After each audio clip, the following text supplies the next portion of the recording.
Welcome back to Caretakers of Creation. I'm James Triplett, here with Dr. Alan Williams and Chris Williams. Today we'll be diving into Genesis 2, exploring God's instruction to till and keep the land.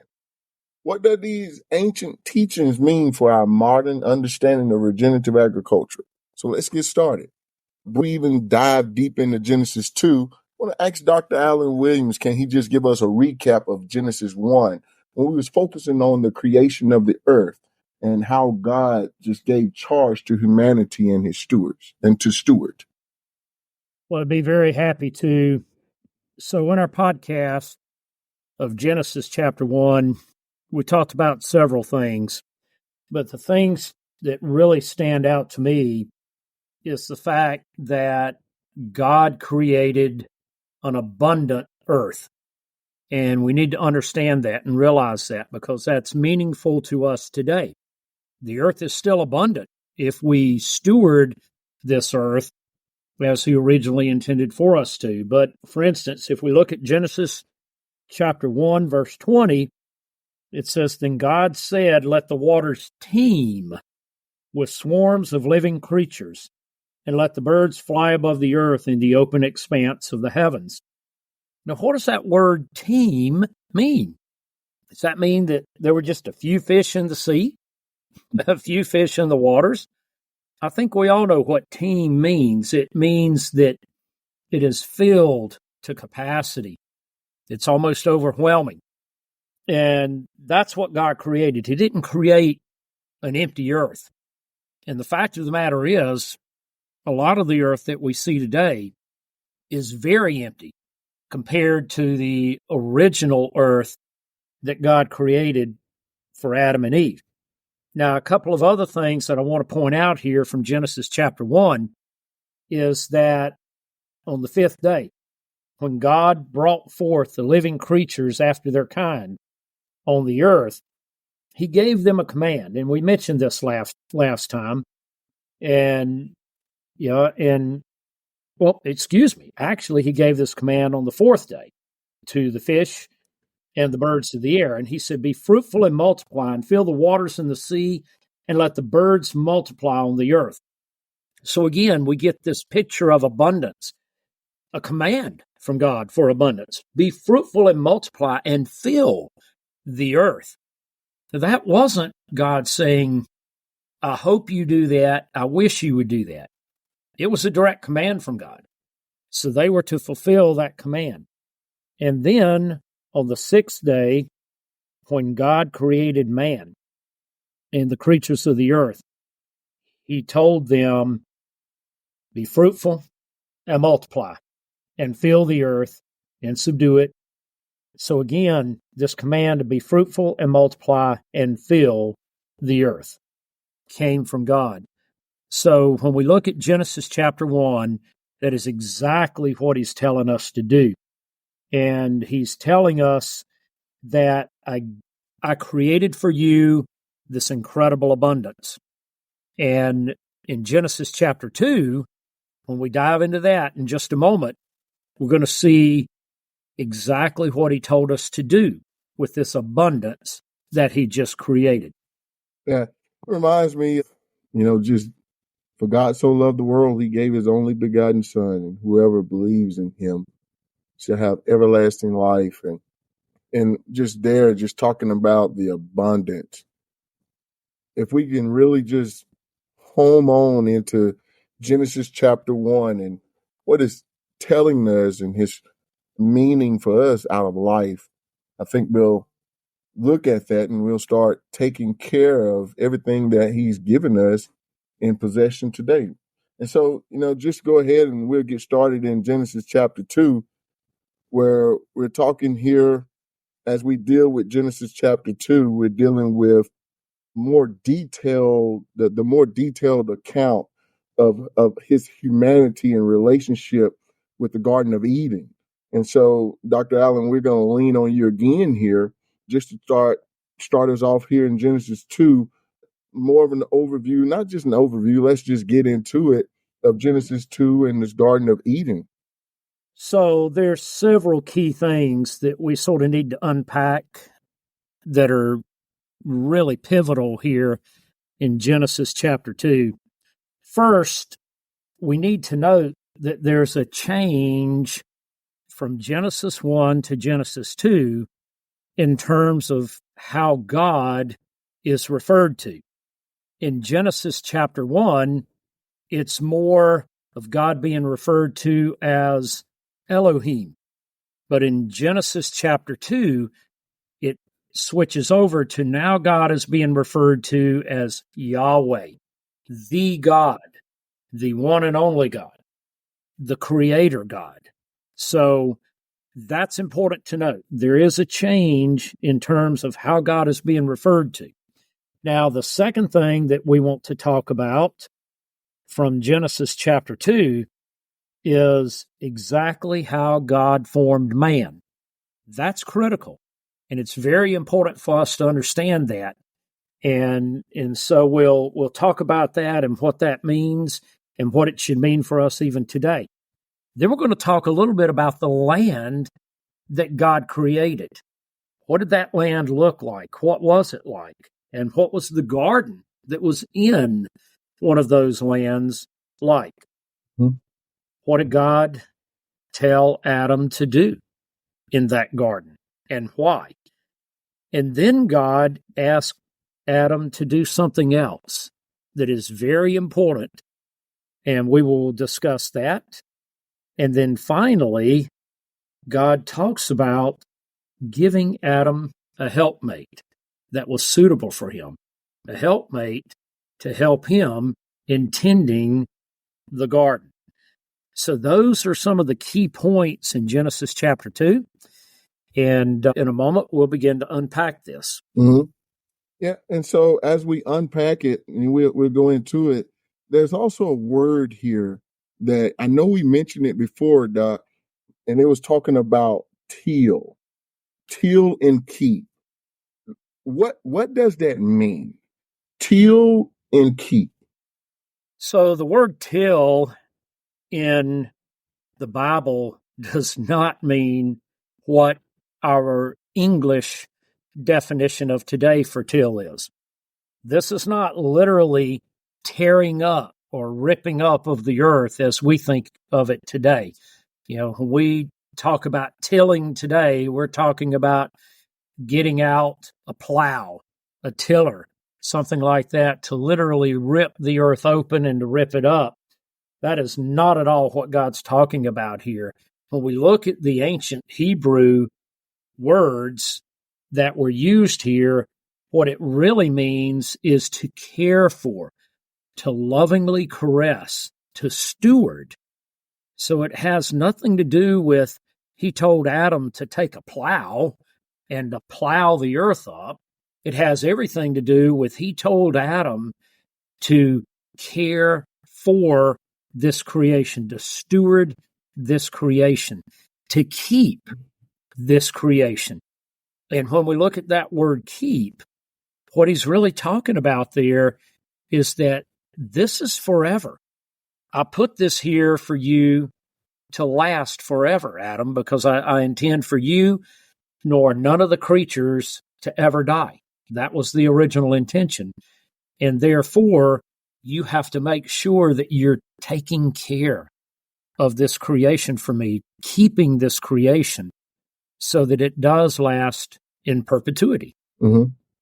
That is good. And so I think so many people, including myself, has gotten that wrong over the years. And actually, to be honest, when I read or have read Genesis and I seen that word till and keep, I just kept reading, never stopped right there, just kept reading.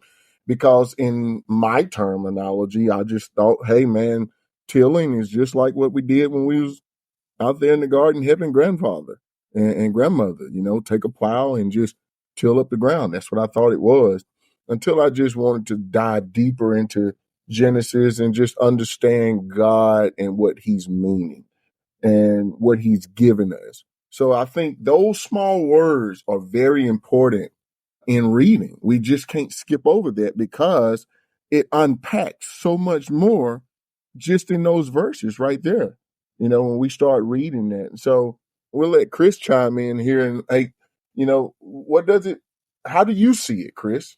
How have you seen it?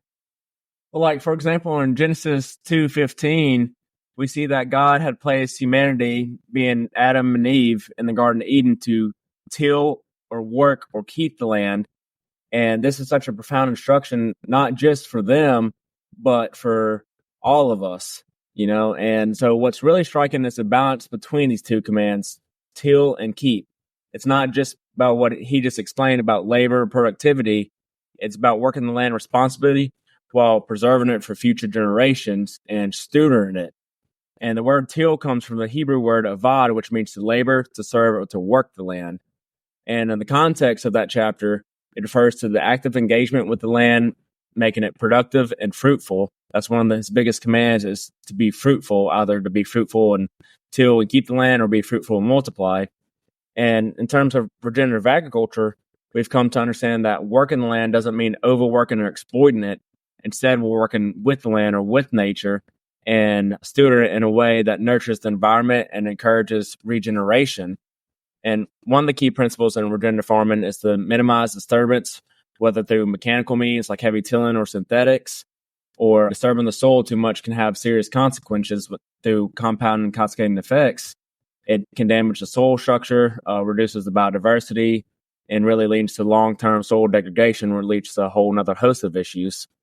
And when we continually till the land, we break apart the complex web of organisms, like the mycorrhizal fungi in the soil, that are vital for its health and production. And by reducing that synthetic or mechanical disturbance, we're allowing that soil to retain its natural integrity, preserve its nutrient levels, and support the growth of a healthier crop and ecosystem. And as a result, the land becomes more fertile, productive, and resilient over time, reflecting the idea in the Bible of avad as not just working for productivity, but doing so in a way that aligns with the natural systems that God designed at the very beginning. And this practice supports long-term sustainability and regeneration, enhances the biodiversity, and promotes a healthier ecosystem that can serve for time on and off again. And on the other side of this balance is the command to keep, which comes from the Hebrew word shamar, meaning to protect, to guard, or to preserve. He wasn't just asking us to produce from the land, he's asking us to preserve its health. And this is where regenerative practices really shine, by maintaining soil health through things like cover cropping, no-till practices, natural composting, or protecting the land from degradation, along with the 6-3-4. And that allows the soil to rest, rebuild, and regenerate, which mirrors the biblical command to keep the garden. Oh, yeah. So just those two words alone, right? Just those, we look at till and keep, it means so much more when it comes to being a steward of God's creation and his land and what we've been put here to do. And I know that, we've highlighted some things and we want to hit on all those highlights, but I think we understand too that till and keep is so important here, just in Genesis chapter 2, right? It's very important. And you don't have to be just a farmer, right, to just till and keep. That's not, he was talking to mankind, right? Did I read that wrong? Did it say farmers, or did it say he was talking to mankind, right? It's everyone. Yeah, it's everyone. Everybody that's breathing, mankind. He said till and keep. So that was real good, Chris. Just a real good breakdown, and just talking about good stewardship and, spiritual practical implications. So, Dr. Allen, what are your insights on this responsibility in caring for creation? Well, let's dive a little deeper into Genesis chapter 2 and talk about several important points here. So in verse 6 of Genesis 2, it says, "But a mist used to rise from the earth and water the whole surface of the ground." So there wasn't any rain at that point in time. There was no need for rain, because this mist watered the earth pretty much on a continuous basis, day after day. And in a moment, we're going to talk about exactly how this mist occurred. and the conditions that God created on the earth to facilitate that. But the second thing I want to point out here is the very next verse, verse 7, where it says, "Then the Lord God formed man of dust from the ground and breathed into his nostrils the breath of life, and man became a living being." Now, this is critically important. What is the dust that's being talked about here? Well, it's the soil. It's not dust that we're dusting off of our bookcase. That's not what he's talking about here at all. He's talking about soil. And so how could man become life through soil? It's because the soil that God created was teeming with life, teeming with living beings. And what this means is that the microbial population in the soil is the same microbial population that God placed in man, in our gut, in our bodies, because he formed us from that same soil. And when we look at a lot of the nutritional research today, the really cutting edge stuff, what we're finding is that the healthiest populations on earth, the healthiest people on earth, are the people whose gut microbiome most closely resembles the microbiome of the soil, of healthy, living soil. So that's exactly what God did. He took healthy, living soil. Remember, this was perfect soil at this time. And again, teeming with this microbial life. And that's what God used to create the life in us. So we are just like the soil because we were created from the soil. Now, my question to that is, we care for ourselves, or at least most of us do. Some people, I guess, do not. But we try to take care of ourselves. Well, why in the world are we not trying to take care of the soil that he created us from? The very substance, the very essence that he used to create us, we're destroying, we're degrading, we're treating it as if it's meaningless, that it's just some sterile medium for a plant to put a root in. So verse 7 is so critically important to our understanding of stewardship. It forms the foundation of the very nature of our stewardship. So now let's dive in just very briefly into what this early world looked like that God created. So often we think that, well, it was just the Garden of Eden and that was it. And then there was everything else outside of the garden, but everything else outside of the garden was barren and bare, and the garden was the only thing that was abundant. And nothing could be further from the truth. And that's, by the way, that's not what it said in Genesis chapter 1. The entire earth was abundant. The entire earth, not just the garden. So what we find is that there was an originating river that flowed out of the land of Eden. So the Garden of Eden was just a portion. It was placed inside of the land of Eden. It wasn't the entire land of Eden. So a river flowed out of Eden to water the garden, and from there it divided and became 4 rivers. Now, I was taught growing up in the church, and many are taught growing up in the church, there were only 2 rivers, the Tigris and Euphrates. And it's intimated that, well, the land of Eden must have been located somewhere between the rivers of the Tigris and the Euphrates. But it clearly says in Genesis chapter 2, there were 4 rivers, not 2. And the first river is called Pishon, and it flows through the entire land of Havilah. The name of the second river is Gihon, and it flows through the entire land of Cush. The third river is the Tigris, and it flows through the land of Assyria. And then the fourth river is the Euphrates. Now, when it says here it flows through the land, around the land, the entire land, it flows around the whole land of Havilah, of Cush, of Assyria, of Eden. What that is saying is that unlike the rivers of today that flow from somewhere inland into the ocean, these rivers flowed in a circle around the land.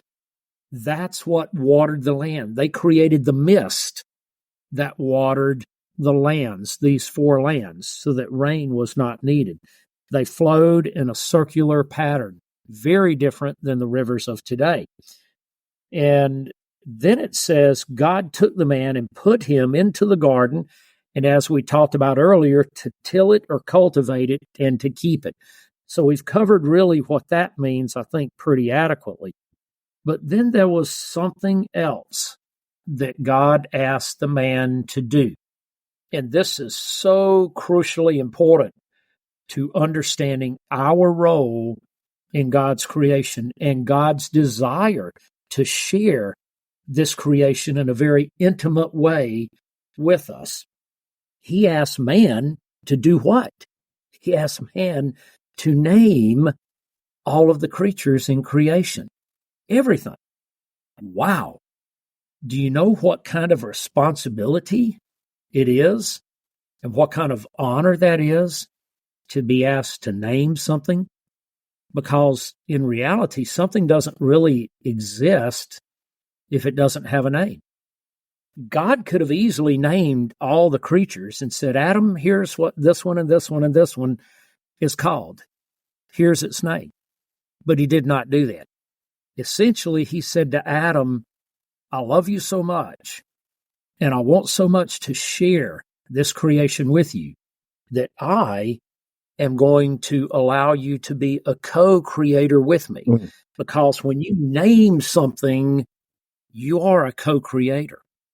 So God bestowed upon Adam this unbelievable honor and incredible responsibility of not only caring for creation, tending creation, keeping creation, but naming all the creatures in that creation. And it says, and the man did that. He gave names to all the cattle and to the birds of the sky, to every beast of the field. So that tells us that God gave all of us, starting with Adam, this absolutely fascinating and incredible responsibility and opportunity. So it's up to us today. We're not relieved from all of these commands that God gave to Adam. They didn't end when Adam and Eve were banished from the garden. They didn't end at all. As a matter of fact, these same commands still apply to us today. And we are charged with the same things in terms of caring for this creation, this earth, that Adam was. Yeah. Go ahead. How should we live life today in response to that? Yeah, that's a good question. So just for the listeners, let me ask you, what are you doing? What are you doing today with the responsibility and the roles that God has given you? If he's spoken to you, if he's given you charge, what have you done with that? He's given you a charge. He spoke to you in a dream, or however you and God communicate. What are you doing with the charge that he has given you? And how are you taking responsibility? How are you being accountable for it? Do you have somebody that's holding you accountable? We have responsibility. And it is such an honor for God to speak to an individual such as us and give us a role in his creation. Chris, you got some intake on it? Yeah, I mean, that's all we can do is just, live up to the best that we can as he did create us in his image, and just how y'all just went about it, just the ultimate and more than honoring and humbling responsibility that he's given us, and that not just Adam. I mean, we may not have named the animals, but we still have the same other responsibilities that Adam has had. And I mean, really just going back to, the balance between tilling and keeping the land, and going back on that a minute, it's a very foundational way to what the whole regenerative agriculture is approached on. And regenerative agriculture is by no means new practice or, new way of farming, this brand new development in today's science or scientific research. All that is just going back to biblical foundation and practices and just a key or termed under the new word. And so, especially when it comes to the soil health and, keeping the soil and the biodiversity and the ecosystem going. And really, the healthy soil and the ecosystem is the backbone of any successful farm or ecosystem. And we focus on building up that soil biology and soil health. And so practices like the 634 are there to help improve the structure of soil, increasing the organic matter and prevent erosion and so on. And really, we're at the point of just through humanity and our sinful and I guess wrong nature, it's not about, quote, improving on God's creation because that's impossible. It's going back and reverting to God's creation from what we've deviated so far on over the last several eons. And because we've gone so far away from it and gone away from what God has told us to do to till and keep the land. And so when it comes to that, like he said earlier, Genesis gives us this image of a lush, diverse Garden of Eden, but that's for the whole entire creation, the whole entire earth that he created. And it's full of just an erroneous amount of different plants and animals all working together in harmony. And in regenerative ag, we follow that model by practicing what we call the mimicking of nature and just following the principles of that and just listening to what it has to tell us, because nature and the way God designed it is self-healing and self-speaking. So if we just learn to observe and key into it and listen to him and what nature's telling us, then, we're kind of singing kumbaya with it and doing what God has told us to till and keep the land instead of going against it. And really thinking about long-term sustainability or improvement now, it's very important to remember that this isn't about just immediate yields or a quick fix, or really a quick fix. All that is a Band-Aid on a gushing wound, as we like to say. But God's instruction to keep the land shows us that we're caretakers, stewards, not owners of the land. We do not own the land. We've been placed here by the mercy of God himself, and we are just, quote, renting the land for him to go back to when he has a new creation for us. And we're meant to protect the land for future generations after we pass on, and then to help go for the new earth. And see, I think a lot of people think that when they say new earth, he's just going to pretty much implode this planet and it's going to be brand new. That's not the case. It's going to be rebuilt on within itself and not something completely brand new. Just going back to how he originally intended it to be designed and used. And using these methods of regenerative ag kind of helps lead into that by rebuilding the ecosystem, restoring the balance of nature, and ensuring that the land remains productive and healthy for the long term. And, we as Christians and children of God, we need to do what we can to protect ourselves and how we live in, and not just say, well, forget about it. It's going to be better in the long end. So I'm just going to sit back, chill in my recliner, eating some potato chips. We need to go out there and work because we have to fulfill that duty that's been bestowed upon us. Yeah. So, with just that being said, we have a responsibility.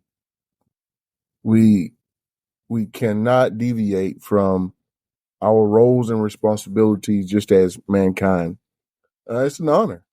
It's just an honor. And I think what'll help us just as people is understanding. And then also, Chris, you said something and it was just stuck with me. One of the greatest things that we can pass down to generations is knowledge. Given that knowledge and understanding of, first of all, I have kids.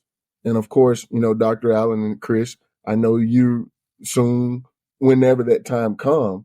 But I think the greatest gift that we can pass along is not so much the money or the wealth. It's the wealth of knowledge that we can pass along.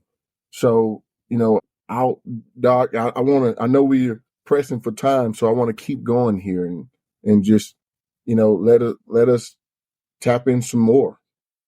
So it's apparent, it's apparent from Genesis chapter 2 that God created abundance, incredible abundance, and that in the garden, Adam knew nothing but abundance.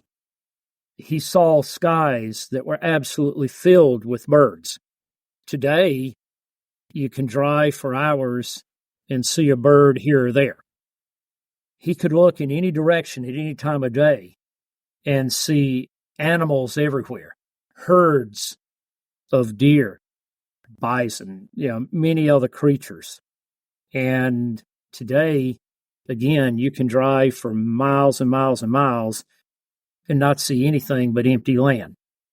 Adam would have thought that quite strange, to see an empty land. And it's interesting, Chris, you mentioned earlier that the earth speaks to us. And that's scriptural. That's biblical. And as a matter of fact, in Job chapter 12, that's exactly what God tells Job. He says, "But now ask the beast, and let them teach you, and the birds of the heavens, and let them tell you, or speak to the earth, and let it teach you. Who among all of these does not know that the hand of the Lord has done this, in whose hand is the life of every living thing and the breath of all mankind?" So God told Job. Job was an incredibly knowledgeable man and very close to God. But even Job sort of forgot this. He forgot that I need to listen to the earth. I need to listen to this creation that you have blessed us with, because this creation does speak to us. It does tell us what it needs. And Chris, you're exactly right when you say that regenerative agriculture is not new. It's actually very old. It's going back to the original agriculture that God put forth, that he designed. And our good friend Sam Bass, he says that it really should be called redemptive agriculture instead of regenerative agriculture, because we're redeeming the earth, this earth that is groaning and waiting, for us to return to Eden. So again, I want us to understand that. I want us to realize that the unwritten implications here are that we have this deep responsibility to care for this earth. And it does not matter whether you're a farmer or not. Okay? Everybody that's living on the face of this earth has a responsibility to care for this earth in some way. And for many of you out there, if you're not a farmer, you're not producing food, it means that by your food purchase decisions and other decisions that you make, you are directly impacting, whether you believe it or not, you're directly impacting the stewardship of this earth. So you need to make good food purchase decisions. You need to be thinking about purchasing food that was produced in a manner that is scriptural, that is biblical, that is stewarding the earth and supporting the stewarding of the earth. And going back to what you mentioned a few minutes ago, too, talking about, today you can go miles and miles without seeing, some sort of bird or deer or whatever type of wildlife you're looking for. And, earlier today I had a conversation while waiting in the barbershop with a game warden and talking about, how we have quail on our property here at Etta and an increasing manner. And I know we use that statement a lot, particularly in the docuseries Roots So Deep. I'm talking about increasing the grassland bird species and, just going back to that and reflooding the native populations that we have degraded against. And if you just wanted to kind of briefly touch on that for just a minute or two on, what we've done to go and eradicate all these native species that were once here in abundance, and what we can do to bring them back to abundance before we go into the point of extinction like we have with so many different species across the board. Well, we certainly haven't fostered and facilitated abundance. We have done just the opposite, and we have created monocultures of practically everything that we do in agriculture today. And that is not the agriculture that God set forth in His Word. So, but what we have found, clearly found, in the work that we're doing today through Understanding Ag and the Soil Health Academy, is that abundance is still there. So God did not yank it away from us. It's just sort of hidden from us, and we're the culprits that hid it away. We buried it under dead soil, but the life is still there. So if we re-implement the stewardship practices that we call regenerative principles and practices that are very clearly explained here in Scripture, both the Old and the New Testament, as you'll see over the coming weeks, and we continue this series, God explains exactly how we're to manage this land to once again see that abundance. We see it ourselves. Every time we steward this earth properly, abundance returns.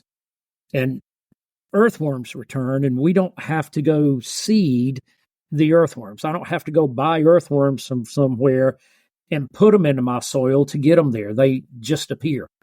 The beneficial insects and pollinators appear when the habitat improves. The seed bank is still in the soil and can become highly abundant and prolific yet again. Birds that we may not have seen for many decades will all of a sudden find the habitat and reappear and begin to fill that habitat once again. So it's there. It's there. We just have to tap back into it. Yeah, and you can, the simple things, starting just in your yard, just to see creation come back. And, I find myself just doing the small things in my yard. And I know we don't have the time just to dive into that, but I also thought about it, and I was like, man, when Adam was naming everything, it was an abundance of birds. I can't even imagine how the sky was filled, and the land was filled with all sorts of animals, and he had a great task. And I'm like you said, we drive miles and miles and miles, and you probably can.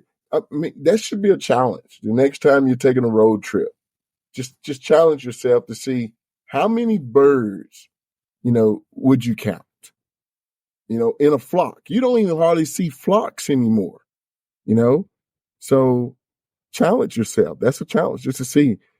But as I know we're getting ready, time is before us. So we talked about the Garden of Eden. We've talked about the forming. We've discussed, all of these things that are very important. But also, people look at the Garden of Eden as something that's ancient, right? It's like an ancient model, and often is overlooked now. Really is. But if we understand where we are today in Christ, it's getting us back to that place, the garden. So Dr. Allen, could you reflect on the importance of the garden and his, the diversity and the balance of it and the abundance of this as we get ready to wrap up? So God created the garden, and He created the entire earth for our enjoyment and for Him to enjoy with us. That was the whole plan. He was going to be here with us and enjoy it with us. And He was original. He walked in the garden with Adam. He walked in the garden with Eve. And He physically walked in the garden with them. He wants to do that again. His desire is to do that again. And for the nation of Israel, and this is what we're going to dive into in our next episode, He wanted to recreate that Eden experience for them through the promised land, a land described as flowing with milk and honey. And we're going to talk about what that really means. And we're going to look specifically at what was this promised land and how did God describe it in his word. And why was God so excited about this? To be able to take his people, the nation of Israel, and place them into this land. So I want everybody to reflect on that as we get into episode 4 and we talk about what that once again means for us today. You know, the same land described as flowing with milk and honey, again, we could have that today, just like the nation of Israel could have had that. So, episode 4, the promised land. How does that apply to us today? Mm-hmm. Man, I get excited just to hear that God has a desire for us, that he wants, and he wants those relationships. He wants that conversation. He loves it when we can just get in a solitude place with God and just, I love that. I get excited, and I'm even more excited just to even, I'm not undiscover, but to discover more of the promised land. Chris? Yeah, and I'll keep it short for time's sake, and we'll start off with producers and farmers and ranchers, just implementing these biblical practices and, to what we put in together in a format for today's understanding, the 634, the 6 principles of soil health, the 3 rules of adaptive stewardship. And, that word stewardship is very intentful. And the 4 ecosystem processes, which are bounded by nature's and God's guidelines, just abounding by those principles and practices to help till and work the land, we can help regain or redeem ourselves back to that point of starting to reach the land of flowing with milk and honey. And for those who aren't directly involved in agricultural production, there's still things that you can do. Educate yourself, dive deeper into it. Look at what you're purchasing in the store. Support your local farmer. Don't go out and just go buy a quarter pounder from McDonald's. And some of you may have seen the recent outbreak of E. coli that's happened at McDonald's and things like that, with all these different massive corporations running under very heavily conventional practices. They're having an increase on outbreaks and recalls and all this other stuff. It's because they're not adhering to the biblical practices, and all they're looking for is the money that's going back into their pockets, even going against any implications or consequences. And so we just got to follow in our own selves on, what we do and what we look for and who we support. And so that's just what we got to do to help go back to that land of flowing milk and honey. We just got to all band together. Yeah. Yeah. And I like something that Dr. Allen said earlier. Even when it comes down to the food that we buy, that's stewardship. And just the other night, I sat down with my family and we started reading the ingredients on the back of a bag of potato chips. And we just started understanding what those words mean. And very surprisingly, it was shocking. And even it was like, wait a minute, what are we doing here? So it's important that we pay attention to the earth, to our own mankind selves, what God, the responsibilities, roles and responsibility while we're here, and taking control of what we was given. Dr. Allen, any last words that you would like to implement here? Well, again, just reminding everybody that, we will be featuring the Promised Land in episode 4. So stay tuned and read up before we get to episode 4 so that you can join us in talking about God's plan for the nation of Israel. Awesome. Chris, any last words? Yeah, and just briefly going back on, what you were mentioning a minute ago about just reading the ingredient label strip. And, so to all the listeners out there, I just urge you, when you're going to purchase stuff at the store and just eating out, take a look at that nutrition label and not the nutrition label that says the calories and the amount of sugar and protein. Actually go through the ingredients and read what the ingredients are and what they mean, implication of those. And that's what we have to do in every walk of life, is go beyond the headline, go what's hidden, what's not shown on the big screen, go what's behind the scenes, and really educate yourself on what you're promoting and what you're consuming. And so because that's the only way that we're going to get back to where we need to be, is the self-education and self-awareness that we have just completely gone out of touch with. And, so that's what we try to do in ourselves and help educate and promote, is just building awareness, because all this information is right in front of our faces. We just have to open our eyes and see. And, like I said, that's the same thing. Even delving into scripture, we got to take it more than just the ink on the paper. We got to go behind the scenes, between the lines, and truly understand what God and those that he has placed the importance on it, and writing those words in scripture and what they truly meant behind it for that time period and also for our time period, as they're both equally relevant. Awesome. Look, thank you, Chris. Thank you, Dr. Allen. Thanks for joining us today in our discussion of Genesis 2 and what it means to be true caretakers of creation. Be sure to subscribe to the podcast and check out our website at caretakersofcreation.com for more resources and updates. We'll see you next week on our next episode 4, talking about the Promised Land. And remember, healthy soil equals healthy soul. Good evening.